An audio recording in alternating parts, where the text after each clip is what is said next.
po mga kababayan, ma'am sir, this is Jam, the Filipino channel lang niyo pong lingkod. So today is November 10, 2025 at tayo ngayon ay andito sa may bandang Cubao at papunta dyan yan sa may 12 Avenue, Socorro, Cubao po yan.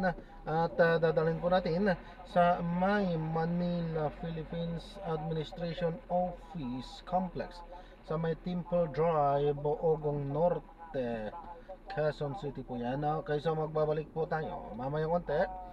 Pag nakuha na po natin sila, disclaimer lamang po ang content po natin ay kalsada at hindi ang passenger. Kaya nga naman, sakali man po na may marinig kayo mga pangalan ng lugar, pangalan ng tao, pangalan ng organisasyon sa government o private man yan, ay wala pong kinalaman ng channel na ito at wala pong pinapatungkulan. Lahat po ng pinag-uusapan dito ay pawang dito lamang po yan sa loob at wala pong pinapatungkulan sa labas. Okay po? Yan, at makinig tayo ng mga nagbabagang balita at mga talakayan habang tayo ay papunta doon sa ating pick-up area. Sa mga families na maaaring mabaha yung kanilang komunidad. Ito yung mga low-lying areas. Sir, lipat po sa mga wetline materials yung kanilang mga daanan. Actually, aasahan pa ho, Sir Danny, no, na madagdagan ang bilang una ito dahil kapag nandyan ho kasi yung aftermath ng bagyo, ay hindi ho kami nagpapakampanto dito ho sa PDRRM mo dahil inaasahan ho namin ang susunod ho na magiging kakarapin ho namin ngayon yung pagbaha talaga sa mga communities natin sa komunidad. Dahil yung tubig baha mula ho sa Aurora and Quirino Province ay babagsak po dito ho sa aming hong probinsya. Then ho sa southern part, yes po, no? Then Kailan ito inaasahan, Ezekiel? Kailan babagsak? Nasa alerto ho ngayon, sir, yung ano ho natin, yung mga water team ho natin. Within today, yung mga flooded na mga barangay ho natin na mga municipalidad ho natin, maaaring madagdagan din ho, sir. Ang pinakatututukan ho ngayon, yung northern part of Isabela, like yung Santa Tomas, San Ida, San Pablo, ang Tumawini, at yung Kabagan Isabela. Kasi ang Isabela province, palagi ho nadadaanan ho, sir, ng bagyo. So, ito ho yung mga areas na palagi din ho na nababaha. Kaya ganun na lang din ho kapuspusan ho ngayon yung water team ho namin na iligas pa yung mga kinakailangan hong iligas sa mga meron na ho kasing naunang nakapreposition ng DSWD Region 2 sa mga ano ho natin. Okay, maraming salamat Ezekiel at pinapakita nga natin itong mga videos na talagang mula dyan sa PDRMO nga dyan sa may Isabela. Thank you sa update at syempre ingat kayo dyan, hindi pa tapos yung dilubyo, di ba? Thank you. Maraming salamat, Sir Danny. Maraming salamat pala ng mga po. Okay, magandang umaga. Yan si Ezekiel Kilang, spokesperson ng PDRRMO sa Isabela. Okay, bigyan lang natin daan ito, no? At ito medyo bad news din. Singil sa kuryente ng Meralco, tataas ng 0.15 centavos kilowatt hour sa November 2025.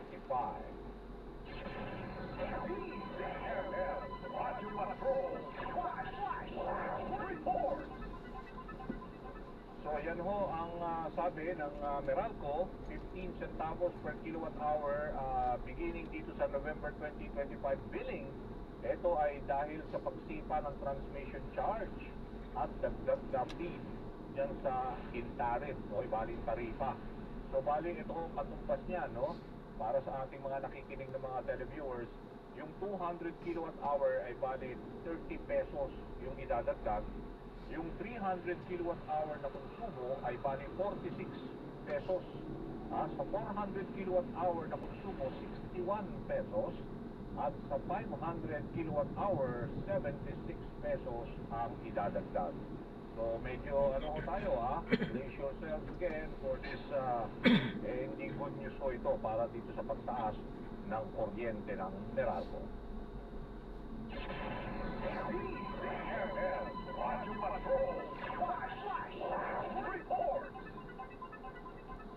Tuloy-tuloy tayo sa special coverage show ng Bagyong Juan. Ngayon naman ay makakausap natin via Zoom naman ngayon ang dito sa Mountain Province na isa rin na tinatahak. Sabi nga dito sa latest bulletin ng Pag-asa 8 o'clock in the morning, makakausap natin si JM Pineda, ang ating PRTV News dyan sa Mountain Province.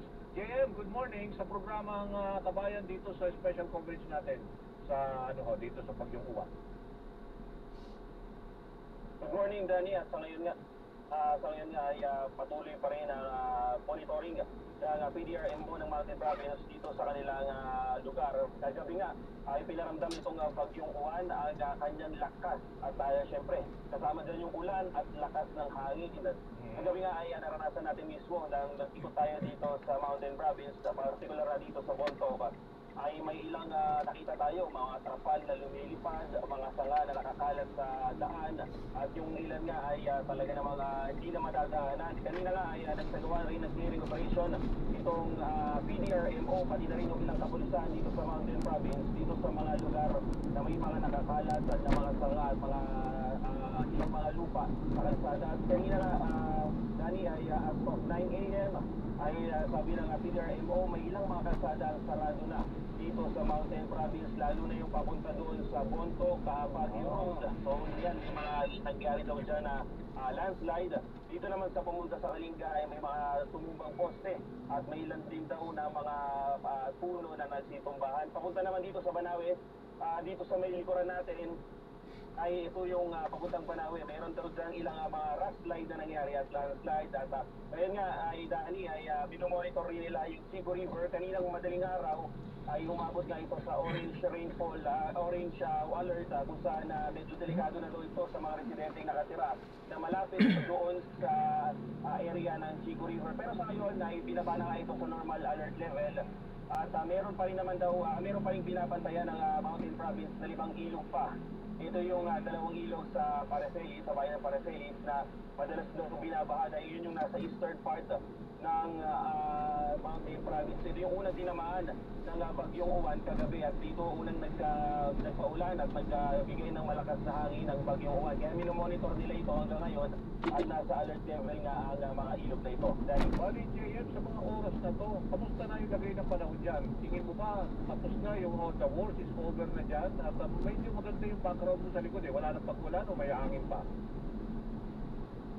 Dahil Dani, meron pa rin paambon-ambon at pabugso-bugso pa rin yung ulan dito sa Mountain Province. Minsan lumalakas yung ulan, kaya yung ibang mga residente talagang nakapayong palagi. May dala-dala tayong meron silang nakikita mo, dala-dala nila lagi yung payong nila kasi nga hindi pa rin maiwasan yung lakas ng hangin dito, pati na rin yung lakas ng ulan. Minsan huminto pero kaunting oras lang yun, tapos bilang lalakas ulit yung ulan.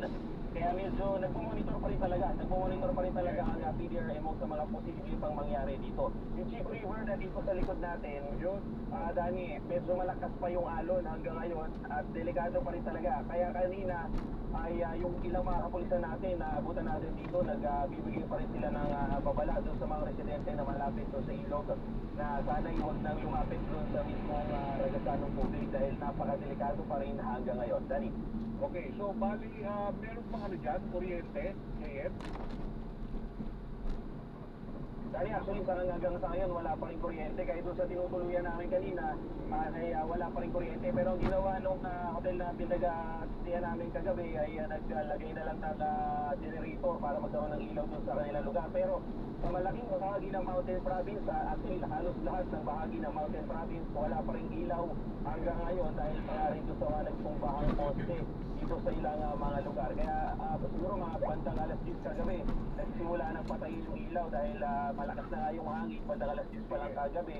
Kaya panigurado may mga may mga posting nagsitumbahan, kaya pinatay na rin yung ilaw dito, kuryente dito sa Mountain Province. Pagdating doon sa komunikasyon, Dani, hanggang ngayon medyo mahina pa rin yung signal. Kaninang madaling araw medyo nawala yung Smart tsaka Globe. So walang telekomunikasyon na nangyari. Ngayon lang nagkaroon ng medyo malakas-lakas na signal dito sa area ng Mountain Province. Dali. Sige, JM, kukuha kami ng update at at least medyo humupa yung sitwasyon at huwag na sanang mag-umapaw pa yung Chico River no, nasa likuran mo.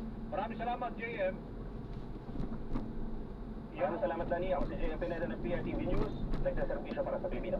Yun, thank you very much, Jim Pineda, mula naman dyan sa Mountain Province. Ito, balikan naman natin yung report na naudlot kanina from Zeus Legaspi mula sa Baguio City. Zeus! Dahil nawasak ang bakura ng isang bahay at mga kawas ng kuryente sa bahagi ng Lower Padre Burgos sa Baguio City matapos bumagsak ang malaking pine tree bago magalas 12 ng hating gabi kagabi. Naabutan ng radyo patrol ng mga tauhan ng lokal na pamahalaan ng Baguio City na inaalis na ang punong nabuwan at ibang balang sa kalsada. Kasama rin sa pagresponde ang mga tauhan ng Benguet Electric Cooperative at isang internet service provider na pinagsisiyasat sa pinsalang natamo ng linya ng kuryente at internet. Kwento ng may-ari ng puno, kasagsagan ng pag-uulan nang namalayan nilang may bumagsak na sa tapat ng kanilang bahay. Parang nag-explode na, no? Akala ko nga, transformer eh. Hindi naman tulong ng kahoy na bumagsak. At dahil ilang metro lamang ang layo mula sa nabuwan na puno, natumba rin ang poste ng internet sa parehong barangay. Hindi madaanan ang bahagi ng Pizamora Street dahil nakabalang ang poste. Sa ngayon, 25 insidente na ng natumbang puno ang naitala ng Baguio CDRRFO sa buong syudad. Wala pa rin naman naitatalang nasaktan, sunod ng pananalasa ng bagyo. Sa mga oras na ito, dahil patuloy yung